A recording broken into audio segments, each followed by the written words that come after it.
A woman wakes up kidnapped in a bunker only to be told that an attack has left the outside world uninhabitable. Welcome back to Nonstop Recap. Today we'll be going over the 2016 sci-fi thriller 10 Cloverfield Lane. The film opens with a woman named Michelle as she hastily packs her things and emotionally talks with someone on the phone. Teary-eyed, she leaves her house and drives to a rural area, eventually stopping to get some gas in a rural area. A creepy car pulls up behind her while she's getting gas, but she ignores it and drives off. While driving, she gets a call from her ex-fiancé Ben and refuses to speak to him as he begs for her to come back. On the radio, she hears news reports about widespread blackouts when Ben tries to call her again. Suddenly, Michelle is hit by something, causing her car to flip and knocking her unconscious. When she comes to, Michelle finds herself in a concrete room with no memory of how she got there. Her leg is injured and chained to the wall, and Michelle isn't able to pry off her restraints. Using a nearby IV pole, Michelle is able to grab her phone, however, she doesn't have any service. She then hears nearby footsteps and soon meets her captor, a large man named Howard. Howard walks in with a plate of food for Michelle, and she notices that he has a gun on his belt. Michelle begs for her life and asks Howard what he plans on doing to her. He fixes her IV bag and tells her that he plans on keeping her alive. He then brings her a pair of crutches and tells her to start practicing with them. Michelle tries to threaten Howard, saying that Ben will look for her and call the cops, but Howard isn't fazed and says that no one is looking for her.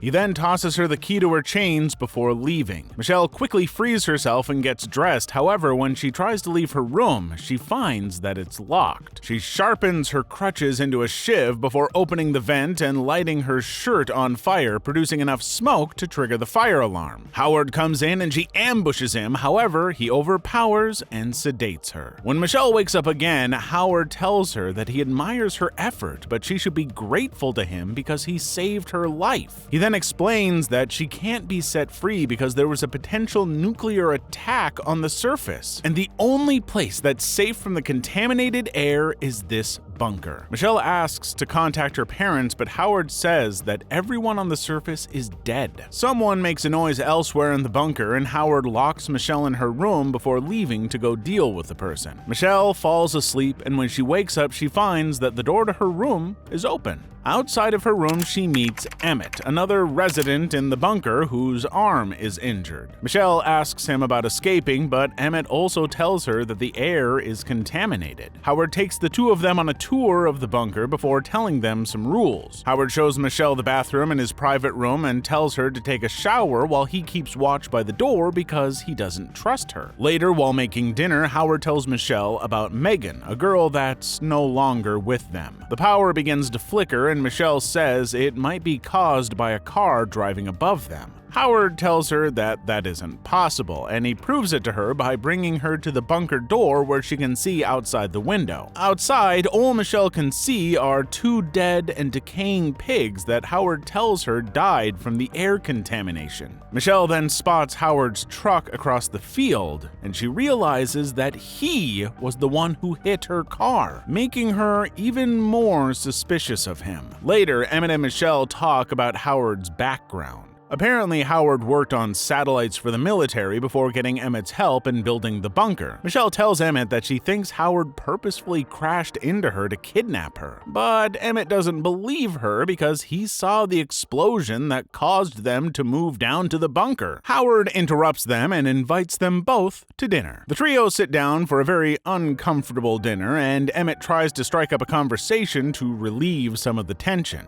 Howard gets irritated and tells Emmett to stop, but Michelle decides to try and get on Emmett's good side by striking up a conversation with him and stroking his hand. Howard is jealous and furious, causing him to slam Michelle into a wall and accuse her of plotting. Emmett tries to calm Howard down, and while Howard is looking at him, Michelle sneakily grabs Howard's keys. Howard eventually calms down, and they all sit back down. They hear a car driving above them, and Michelle breaks a bottle over Howard's head before making a break for the door. She makes it into the airlock and is able to lock it behind her as Howard chases after her. Michelle starts working on unlocking the final door to get outside the bunker when she sees a car pull up. A woman gets out of the car and she begins to realize that Howard wasn't lying about the air being contaminated. The woman starts banging on the door and begging to be let in and starts slamming her head against the door while Howard tells Michelle not to open the door. Eventually, Michelle just backs away from the door and we later see her in her room looking upset. Howard comes in and confesses that he was the one who hit her car, but he swears it was an accident. He said he realized that the attack was coming after hearing the news and hit her car while trying to get to the bunker. He offers her a pair of Megan's clothes to change into, and he later tells Michelle that the woman outside was an old neighbor named Leslie. He then asks Michelle to stitch up the wound on his head she caused with the bottle. Afterwards, Howard brings Michelle the things he took from her car and he opens up to her about his estranged daughter Megan, who he lost contact with when his wife took her to Chicago. He assumes that both of them are dead, but Michelle tells him that there could still be hope for them. Emmett and Michelle talk later and she learns that he was a track star who got accepted into Louisiana Tech University, but his nerves got the better of him and he chickened out of attending. Michelle tries to cheer him up by saying that if he had gone, he might not be alive right now. Michelle then opens up to him about how her brother would protect her from her abusive father, but when she got the chance to protect another young girl from an angry dad, she was too scared and didn't do anything. Despite their regrets, Emmett says that their lives can still mean something, even like this. We watch as the trio begin to adjust to their new lives, and they begin to enjoy each other's company while spending time playing board games and theorizing on what might be happening on the surface. One day, they hear helicopters flying over the bunker and the power begins to flicker. Howard suspects that it's whoever attacked them coming to see if there are any more survivors to pick off. Suddenly, an alarm in the bunker goes off and Howard realizes that the air filtration system is blocked, meaning that they'll soon run out of breathable air.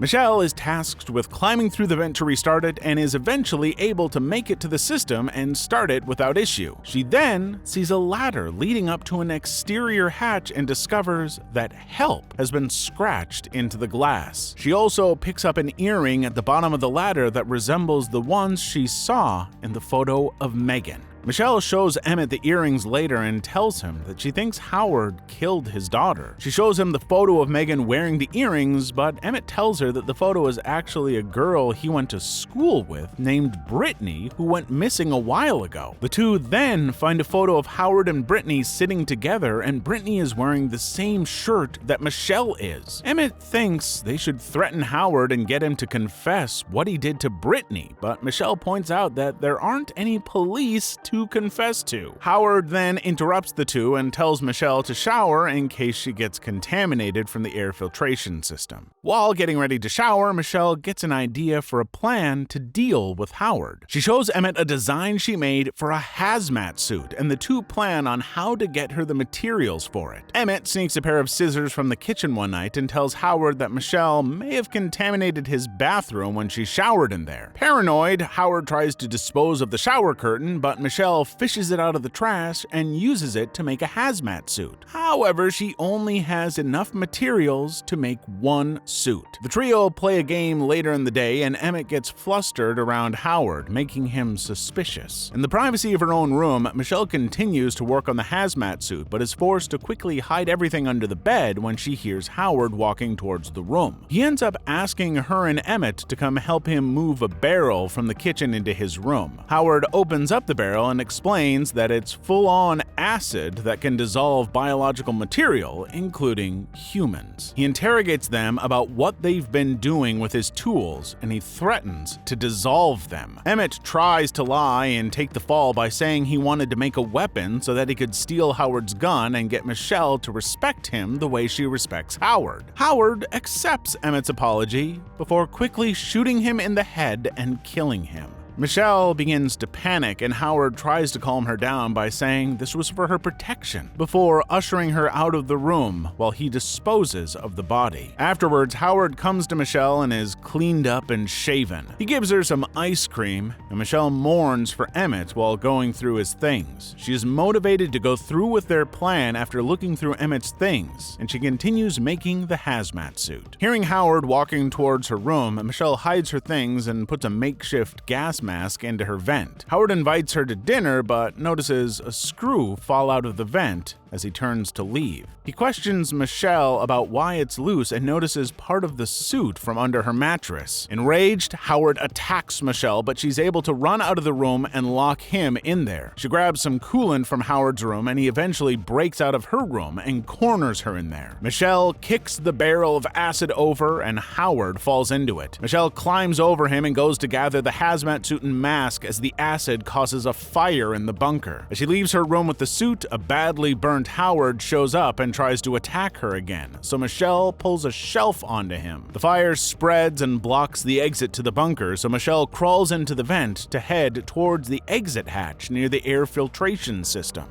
As she crawls, Howard begins stabbing a knife into the vent. He then grabs her ankle, but Michelle is able to kick him off. Once out of the vent, Michelle gets into the hazmat suit and uses duct tape to seal up all the seams. She uses the coolant to break the lock off the hatch and escapes onto the surface. Michelle heads towards Howard's truck, but ends up ripping a hole in her suit, which she has to quickly seal with duct tape. She then notices some birds flying overhead and realizes that they would be dead if the air was actually contaminated. She takes off her mask and laughs when she realizes that the air is completely fine. Michelle watches an aircraft fly nearby when she hears a noise coming from the bunker. Suddenly, the bunker explodes and the aircraft begins flying over to investigate. Michelle sees that the aircraft is alien and begins to panic. She can't find the keys to Howard's truck, so she goes to search in Leslie's car only to trigger the alarm. She runs and hides in the nearby shed where she ends up finding Leslie's body. A creature from the aircraft comes to investigate the area while Michelle searches Leslie's body for the car keys. She finds the keys and turns off the car's alarm, distracting the creature. Michelle uses the distraction to run out of the shed and towards a nearby house. Michelle cries for help when the creature chases after her, but both of them stop when a huge alien aircraft rumbles over the house. The ship begins releasing a gas, causing Michelle to frantically put her gas mask back on. The gas from the ship causes an explosion, and Michelle makes a run for Howard's truck while still being pursued by the alien creature. She's able to get inside and close the door after the creature rips her mask off, but the truck is soon being lifted by the aircraft, which appears to have a mouth on it. Michelle finds a lighter and some liquor in the car and uses it to make a Molotov cocktail. She chucks it into the mouth of the beast, lifting the car, causing it to explode and drop the car. Michelle is knocked unconscious, but she eventually wakes up and gets into Leslie's car. She hears on the radio that survivors are being directed toward Baton Rouge, and anyone with combat or medical experience is being requested in Houston. Michelle ends up at a crossroad between Baton Rouge and Houston and decides to drive off towards Houston to help fight back against the aliens. Click one of the videos on screen for more.